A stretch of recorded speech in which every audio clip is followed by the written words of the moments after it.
এই আলামিন ভাই দাঁড়ান, আপনি এই কবর খুঁড়তে পারবেন না। ইমাম সাহেব আপনি এটা কি বলছেন? কবর খুঁড়তে পারবো না মানে? আরে গ্রামের কেউ মারা গেলে তো আমরাই কবর খুঁড়ি। আপনি আগে পরে কি করেছেন সেটা জানতে আমি আসিনি, তবে এই মুহূর্তে হাজী সাহেবের কবর আপনি খুঁড়তে পারবেন না। বুঝলাম না, সকাল সকাল এসে আপনি এসব কি বলছেন? আরে গ্রামের একজন সম্মানীয় ব্যক্তি মারা গেছে, তার কবর খুঁড়তে পারবো না? আপনি কি ধরনের কথা বলছেন? আমি কোনো খারাপ কথা বলিনি। আপনি কবর খুঁড়তে পারবেন না এটাই আমার শেষ কথা। আপনি কবর থেকে উঠুন। আলী চাচা, ইমাম সাহেবের কি মাথা ঠিক আছে? আরে হাজী সাহেব আমাকে অনেক ভালোবাসতেন, তাছাড়া সে একজন সম্মানীয় মানুষ, তার কবর আমি খুঁড়তে পারবো না, এটা কোন ধরনের অভদ্রতা? তাছাড়া একজন ইমামের মুখ থেকে এ ধরনের কথা আমরা আশা করিনি। আলামিন ভাই, শুধু শুধু সময় নষ্ট করবেন না, দয়া করে আপনি কবর থেকে উঠে যান। আমি আপনাকে কবর খুঁড়তে দিব না। আরে রাকিব ভাই, তুমি এখানে দাঁড়িয়ে কি দেখছো? সকালবেলা ঘুম থেকে উঠেই আমি চাচার কবর খুঁড়তে চলে এলাম, আর ইমাম সাহেব এসে বাধা দিচ্ছে, তুমি কোনো কথা বলছো না, কারণ কি? আরে রাকিব ভাই আপনাকে কি বলবে? এখানে আমি যা বলবো তাই হবে। আপনি সকালবেলা ঘুম থেকে উঠেই কবর খুঁড়তে চলে এসেছেন, এটাই তো আপনার সব থেকে বড় অপরাধ। আপনি সময় নষ্ট না করে কবর থেকে উঠুন। আমি আপনাকে কবর খুঁড়তে দিব না। না না, আমি এই কবর থেকে উঠবো না। হাজী চাচা আমাকে অনেক ভালোবাসতেন, আমি সেই প্রতিদিনের জন্য হলেও আমি এই কবর খুঁড়বো। ইমাম সাহেব, গ্রামের কেউ মারা গেলে তার প্রতিবেশীরাই কবর খুঁড়বে, এটাই তো স্বাভাবিক। তাছাড়া আলামিন হাজী সাহেবের খুব কাছের লোক, আর 12 মাস কাল তার বাড়িতেই কাজ করে খায়। তাছাড়া আলামিন হাজী সাহেবকে চাচা বলেই ডাকতো, সেই সুবাদে সে তো তার ভাইপোই হয়। তা চাচার কবর ভাইপো খুঁড়বে, এতে সমস্যা কোথায়? আচ্ছা, আপনার সমস্যা কি? আপনি তাকে কবর খুঁড়তে নিষেধ করছেন কেন? আচ্ছা, ব্যাপারটা একটু খুলে বলুন তো। আলী চাচা, কি সমস্যা হয়েছে সেটা আমি আপনাকে বলতে চাচ্ছি না। আপনি এই কবর খুঁড়তে পারবেন, কিন্তু আলামিন ভাই এই কবর খুঁড়তে পারবে না। আমি একটা জিনিস বুঝলাম না, আপনারা এত কথা কেন বলছেন? আর আলামিন ভাই, আপনি এখনো কেন দাঁড়িয়ে আছেন? কবর থেকে উঠুন। কি ব্যাপার ইমাম সাহেব, আপনি কেন বাবার কবর খুঁড়তে নিষেধ করছেন? তাছাড়া গ্রামে কেউ মারা গেলে আলামিন ভাই, আলী চাচা এনারাই তো কবর খুঁড়েন। তাছাড়া বাবা বেঁচে থাকতে বাবা এনাদের সাথে নিয়ে অনেক ভালো কাজ করেছেন। আমার জানা মতে বাবা তো কোনো খারাপ কাজে লিপ্ত হননি, তাহলে কেন আপনি আমার বাবার কবর খুঁড়তে নিষেধ করছেন? হাজী সাহেবের কবর খুঁড়তে আলামিন ভাইকে কেন নিষেধ করছি শুনতে চান? তাহলে শুনুন। ভাই কেমন আছেন? আলহামদুলিল্লাহ ভালো আছি। আপনি ভালো আছেন ইমাম সাহেব? এই আসেন, কলা আর বিস্কুট খান। না ভাই, আমি রোজা। আপনি রোজার মাসে প্রকাশ্যে এভাবে খাবার খাচ্ছেন, আপনি এটাও ভুলে গিয়েছেন যে আমি রোজা। ভাই, রমজান মাস রহমতের মাস। রমজান মাস আসে মানুষকে শুধরে নেওয়ার জন্য। রমজান মাস একটা পবিত্র মাস, আর আপনি এমন একটা মাস হাতে পেয়েও নিজেকে কেন শুধরে নিচ্ছেন না? আসলে ইমাম সাহেব, আমি গরিব মানুষ তো, একবেলা কাজ না করলে আমার সংসার চলে না। আর তাছাড়া রোজা থেকে আমি কাজ করতেও পারি না, বোঝেন তো, সংসার চালাতে হয়। আলামিন ভাই, প্রত্যেকটা প্রাপ্তবয়স্ক নরনারীর উপরে কিন্তু রোজা ফরজ করা হয়েছে। এখানে কোনো অজুহাত চলবে না। আপনি যদি ইচ্ছাকৃত একটা রোজা ভঙ্গ করেন, তাহলে এই একটা রোজার পরিবর্তে কিন্তু আপনাকে 60টা কাজা রোজা রাখতে হবে। ভাই, আপনার কবরে কিন্তু আপনি একাই যাবেন, আপনার কবরে কিন্তু আপনার পরিবার যাবে না। আমি এমনটা বলছি না যে আল্লাহর ইবাদত করার জন্য আপনাকে সংসার ছেড়ে দিতে হবে। ভাই, আমরা মুসলমান, আমাদেরকে সংসারও চালাতে হবে এবং আল্লাহর ইবাদতও করতে হবে। দেখুন, রমজান মাস মানে হচ্ছে রহমত, বরকত, মাগফিরাতের মাস। এই মাসে মানুষ পাপ থেকে মুক্ত হয়। আমি আশা করছি আপনি আগামীকাল থেকে রোজা রাখবেন, নামাজ পড়বেন। কি আপনি আমাকে কথা দিচ্ছেন তো? আসলে হুজুর, আমি আপনাকে কথা দিতে পারছি না। আসলে আমার ওই পরিবার পরিজন নিয়ে ভালো থাকার জন্য কাজ করতে হয় তো, সেজন্য রোজা থাকা আমার জন্য খুবই কষ্টদায়ক। ভাই, আপনাকে তো পারতেই হবে, আমরা মুসলমান, এটা বললে তো হবে না।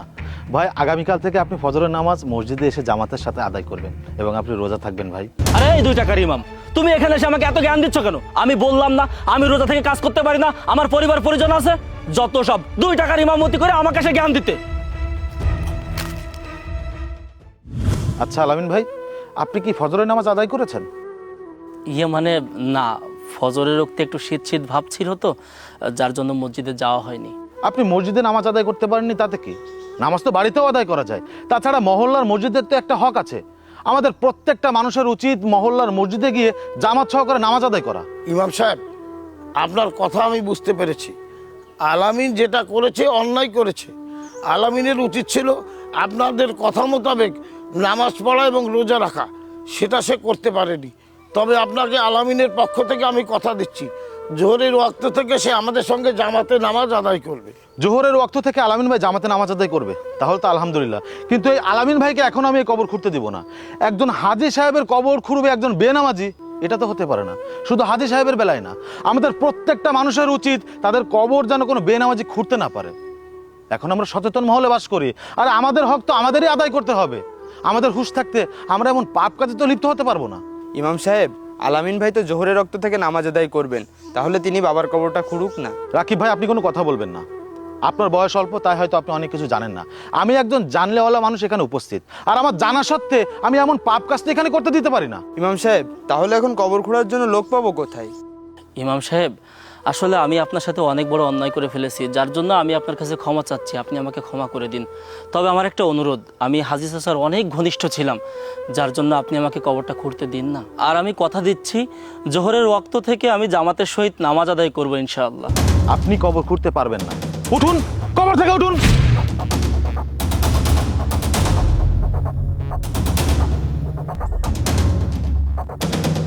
এই ওসমান ভাই, আপনি কবর খুঁড়ুন।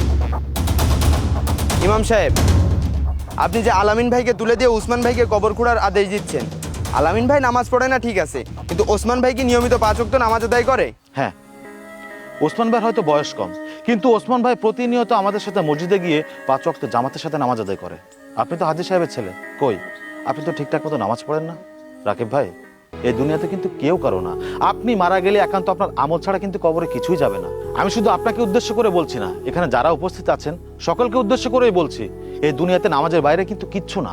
প্রত্যেকটা কাজের সমাধান নামাজের মধ্যে নিহিত। আমাদের প্রত্যেকটা মানুষের উচিত আজান দেওয়ার সাথে সাথে সকল কাজকর্ম ফেলে মসজিদে গিয়ে জামাতের সাথে নামাজ আদায় করা। ওজোরে কর্মস্থানের পাশে নামাজ পড়লে কোনো সমস্যা নেই। কাল কিয়ামতের দিনে আমাদের স্ত্রী, আমাদের পুত্র, আমাদের পরিবার, আমাদের আত্মীয় স্বজন কোনো মানুষ কিন্তু কোনো কাজে আসবে না। সবাই ইয়া নাফসি বলতে থাকবে। আমরা কি একটা বড় ভেবে দেখেছি কাল হাসরের ময়দানে আমাদের কঠিন প্রশ্নের সম্মুখীন হতে হবে? দুনিয়া ক্ষণস্থায়ী। এই দুনিয়ার মোহে পড়ে আমরা সব কিছু ভুলে গিয়েছি, একটা বারও আমরা পরকালের কথা চিন্তা করি না। আজকে হাজী সাহেব মারা গিয়েছে, তার ধন সম্পত্তি, তার আত্মীয় স্বজন পরিবার তার কোনো কাজে আসছে না। হাজী সাহেব যদি কোনো সদকায় জারিয়া করে থাকে, শুধুমাত্র সেই সওয়াবটুকু সে তার কবরে পাবে, আর কিছুই না। হে আল্লাহ, আপনি আমাদের সকলকে নেক আমল করার তৌফিক দান করুন, আমিন। ওসমান ভাই, আপনি আলী চাচার সাথে কবর খুঁড়ে সাহায্য করুন। রাকিব ভাই, আলামিন ভাই, আপনার ফজরের নামাজ কাজা আদায় করে আসুন।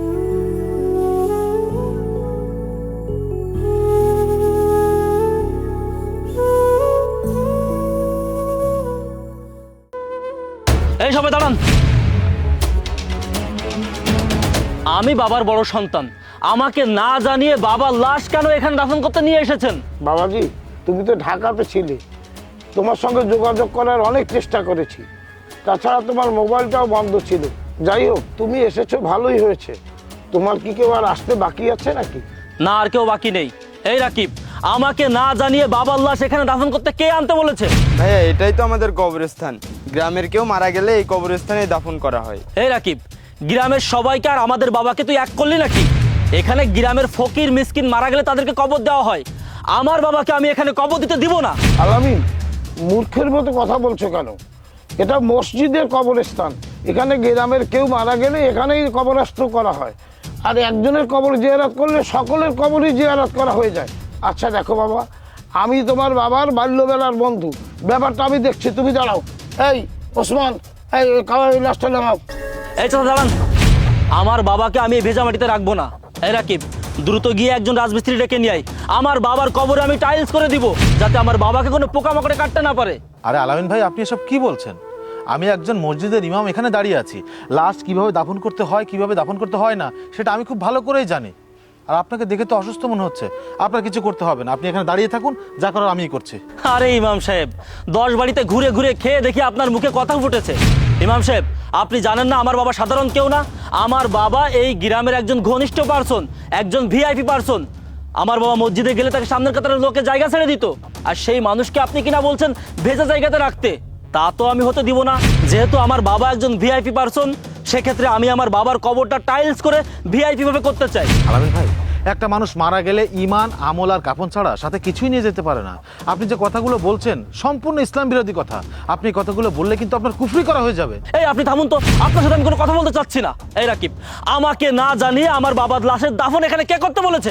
ভাইয়া, সবকিছু তো আলী চাচাই বলেছে। আলী চাচা, আমার বাবাকে গোসলের পর যে কাফনের কাপড় পরিয়েছেন, সেই কাপড়ের গজ কত করে? 40 টাকা। কি, মাত্র 40 টাকা করে গজ? আলী চাচা, আমার বাবার কি কোনো কিছুর কমতি আছে নাকি? যে কাপড় দিয়ে সাধারণ মানুষকে দাফন করা হয়, সেই কাপড় দিয়ে কেন আপনি আমার বাবাকে দাফন করার চেষ্টা করছেন? এই রাকিব, দাঁড়িয়ে আছিস কেন? যা খুলনা শহরে গিয়ে ভিআইপি ইতালি ব্র্যান্ডের কাপড় নিয়ে আয়। আলামিন, কিছুদিন আগে আমার বাবা মারা গেলে আমি তো সেম কাপড় দিয়ে তাকে দাফন করেছি। এই কাপড়টা খারাপ কিসে বাবা? আরে দেখো তো কাণ্ডটা। আরে আপনি আপনার বাবার সাথে আমার বাবাকে কেন কম্পেয়ার করছেন? আমার বাবার কি কোনো কিছু কমতি আছে নাকি? আমরা দুই ভাই সমাজে কি করে মুখ দেখাবো? আমি সবার উদ্দেশ্যে একটি কথা বলছি, আমি আমার বাবার কবরে টাইলস করে দিব এবং খুলনা থেকে ভিআইপি ইতালি ব্র্যান্ডের কাপড় এনে তারপর দাফন করব। কথাটা যেন সবারই মনে থাকে। আলামিন ভাই, একটু বেশি বেশি হয়ে যাচ্ছে না? আপনি তো দেখি মুরব্বী মানছেন না। আচ্ছা, আপনার মনের খ্যাসটা কি বলুন তো? আপনারা আমার মনের খ্যাসটা বুঝতে পারছেন না? দাঁড়ান, এই যে মোবাইলটা দেখতে পাচ্ছেন, এটা আইফোন 13 প্রো ম্যাক্স। আমার বাবা বিগত 4 বছর যাবত এই মোবাইলটা যত্ন সহকারে ব্যবহার করেছেন, কখনো কারোর হাতে দেননি। আমি এই মোবাইলটা আমার বাবার কবরে দিয়ে দিতে চাচ্ছি। তাছাড়া আমার হাতে যে এই যে ঘড়িটা দেখতে পাচ্ছেন, আমার বাবা বিগত 30 বছর আগে কিনেছিল। যখন কিনেছিল 10 গ্রামের মানুষ দলে দলে দেখতে এসেছিল।